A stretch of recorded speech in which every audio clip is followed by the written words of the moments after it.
जय श्री कृष्ण दोस्तों। जो बीत गया उसे पीछे मुड़कर देखने में कोई समझदारी नहीं है। किसने क्या किया, क्यों किया, इन सबको याद करके दुखी होने से अच्छा है आगे देखो। तुम्हारे पास आगे देखने के लिए बहुत कुछ है। अगर किसी का आप अच्छा नहीं कर सकते हो तो उसका बुरा भी मत कीजिए, क्योंकि दुनिया कमज़ोर है परंतु दुनिया बनाने वाला नहीं। जैसे समुंदर में जाने के लिए नाव ही एकमात्र जरिया है, वैसे स्वर्ग में जाने के लिए सत्य ही एकमात्र जरिया है। जितना हो सके खामोश रहना ही अच्छा है, क्योंकि सबसे ज़्यादा गुनाह इंसान को उसकी जुबान ही करवाती है। मुश्किलें इतनी बड़ी नहीं होती जितना हम उसे सोच सोच कर बड़ा बना लेते हैं। याद रखें, परमात्मा का साथ हर मुश्किलों को सहज कर देता है। आप नकारात्मक लोगों को जितना कम जवाब देंगे, आपका जीवन उतना ज़्यादा शांतिपूर्ण रहेगा। जहां आपकी अहमियत ना हो वहां जाना बंद कर दो, चाहे वो किसी का घर हो या फिर किसी का दिल। जो भाग्य में है वो भाग कर आपके पास ज़रूर आएगा, जो भाग्य में नहीं है वो आकर भी चला जाएगा। इसलिए बेहिसाब हर्षतें ना पालिए, जो मिला है उसे संभालिए। ढूंढना है तो अपनी परवाह करने वाला ढूंढो, क्योंकि इस दुनिया में आपको इस्तेमाल करने वाले तो आपको ढूंढ ही लेंगे। जब आप अकेले हो तो विचारों को नियंत्रण में रखें, जब आप दोस्तों के साथ हो तो जीभ पर नियंत्रण रखें, और जब आप गुस्से में हो तो फैसलों पर नियंत्रण रखें। जब आप अपने आप पर यकीन करने लगते हैं तब जीवन में चमत्कार होने लगते हैं। जिस व्यक्ति को आपकी कद्र ना हो उसके साथ खड़े रहने से अच्छा है आप अकेले रहें। भगवान कहते हैं, तू करता वही है जो तू चाहता है, होता वही है जो मैं चाहता हूँ। तू कर वही जो मैं चाहता हूँ, फिर होगा वही जो तू चाहता है। खुशियों की तलाश आपको खुद ही करनी होगी, क्योंकि दुखी तो दुनिया में हर कोई कर जाता है। किसी की मीठी बातों का ये मतलब नहीं होता कि आप उसके लिए खास हैं। कभी कभी कबूतर को खिलाने के लिए नहीं बल्कि उसको पकड़ने के लिए दाना डाला जाता है। बीता हुआ कल जिंदगी को समझने के लिए एक अच्छा मौका है, और आने वाला हर लम्हा जिंदगी को जीने का दूसरा मौका है। श्री कृष्ण कहते हैं, किसी भी व्यक्ति से अत्यधिक लगाव हानिकारक है, क्योंकि लगाव उम्मीद की ओर ले जाता है और उम्मीद दुख का कारण बनती है। कर्म वो फसल है जिसे इंसान को हर हाल में काटना ही पड़ता है। इसलिए हमेशा अच्छे बीज बोएं ताकि फसल अच्छी और सुख देने वाली हो। कामयाब होने के लिए कई बार हम जो हैं उसी में शुरुआत कर लेनी होती है, भले तैयारी पूरी हो या ना हो, क्योंकि यह इंतज़ार करने से काफ़ी बेहतर है। अच्छे कार्य करने के लिए हर वक्त अच्छा होता है। कार्य को कल पर टालना या अच्छे समय का इंतज़ार करना केवल एक धोखा है जो हम खुद को देते हैं।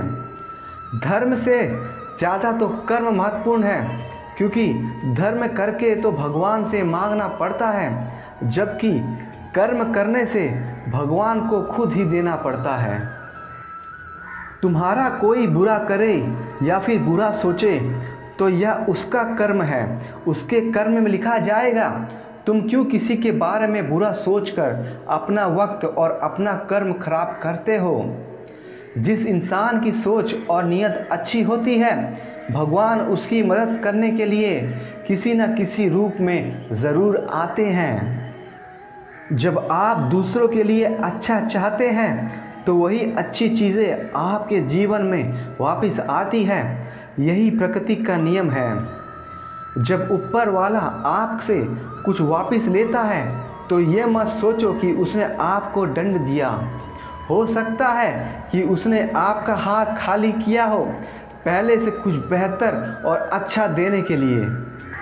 हर इंसान में ये काबिलियत होती है कि वो अपना सपना पूरा कर सकें। पर हर कोई सफल इसलिए नहीं हो पाता क्योंकि वो तुरंत सफल होना चाहते हैं या फिर आधे में ही हार मान जाते हैं। इसलिए अगर आपको सफल होना है तो धैर्य रखें, अपना पूरा ध्यान हर उस छोटे छोटे कदम पर दें जो आपको आपकी सफलता की ओर, आपके लक्ष्य की ओर ले जाए। जिस इंसान के पास सब्र की ताकत है उसकी ताकत का कोई मुकाबला नहीं कर सकता। ना तो यह शरीर तुम्हारा है और ना ही तुम इस शरीर के मालिक हो। यह शरीर 5 तत्वों से बना है: आग, जल, वायु, पृथ्वी और आकाश। एक दिन यह शरीर इन्हीं 5 तत्व में विलीन हो जाएगा। तुम्हारा सिर्फ कर्म है, इसलिए अच्छे कर्म पर ध्यान दो। सही कर्म वो नहीं जिसका परिणाम हमेशा सही हो, बल्कि सही कर्म वो है जिसका उद्देश्य कभी गलत ना हो। सत्य कभी दावा नहीं करता कि मैं सत्य हूँ, और झूठ बार बार दावा करता रहता है कि मैं ही सत्य हूँ। मानव कल्याण के लिए भगवद गीता का प्रमुख उद्देश्य है, इसलिए मनुष्य को अपने कर्तव्य का पालन करते समय मानव कल्याण को प्राथमिकता देनी चाहिए। विश्वास रखो कि जो हुआ वह अच्छा हुआ है, और जो हो रहा है वो भी अच्छे के लिए हो रहा है। जो होगा वो भी अच्छे के लिए ही होगा। हर इंसान को कर्म में विश्वास करना चाहिए क्योंकि यह जगत ही कर्म योग है। कर्म आपके हाथ में है, परिणाम नहीं। इसलिए कर्मों पर ध्यान लगाएं, यानी कि सिर्फ काम पर ध्यान लगाएं और मेहनत करें। जो दान कर्तव्य समझकर बिना किसी शक के किसी ज़रूरतमंद को दिया जाए वही सच्चा दान है। भगवान श्री कृष्ण कहते हैं, मेरे लिए सभी प्राणी एक जैसे हैं। ना तो कोई मुझे ज़्यादा पसंद है और ना ही कम, लेकिन जो मेरी भक्ति पूरे मन से करते हैं मैं हमेशा ज़रूरत पड़ने पर उनके काम आता हूँ। जो बहुत या कम खाता है, जो ज़्यादा या कम होता है, वह कभी भी योगी या महान नहीं बन सकता। इसलिए जितना ज़रूरी है उतना ही खाए, और जितना ज़रूरी ही है उतना ही सोए, और अपना कर्म करते रहें। ज़्यादा खुश होने पर और ज़्यादा दुखी होने पर निर्णय नहीं लेना चाहिए, क्योंकि यह दोनों परिस्थितियों में आपको सही निर्णय नहीं लेने देती। भगवान श्री कृष्ण कहते हैं, दिल खोल कर सांस लो, अंदर ही अंदर घुटने की कोशिश मत करो। कुछ बातें मुझ पर छोड़ दो, सब कुछ खुद सुलझाने की कोशिश मत करो। अच्छे लोगों की भगवान परीक्षा ज़रूर लेते हैं, परंतु साथ कभी नहीं छोड़ते। और बुरे लोगों को भगवान बहुत कुछ देते हैं, परंतु साथ कभी नहीं देते हैं। अच्छे लोगों की भगवान परीक्षा ज़रूर लेते हैं, परंतु साथ कभी नहीं छोड़ते। और बुरे लोगों को भगवान बहुत कुछ देते हैं, परंतु साथ कभी नहीं देते हैं। याद रखना, भगवान से कभी उम्मीद छोड़ना नहीं, और दुनिया वालों से कभी उम्मीद रखना नहीं। जय श्री कृष्ण दोस्तों, हमें आशा है कि आपको हमारा वीडियो पसंद आया होगा। अब मिलेंगे अगले वीडियो में, अपना ख्याल रखिएगा।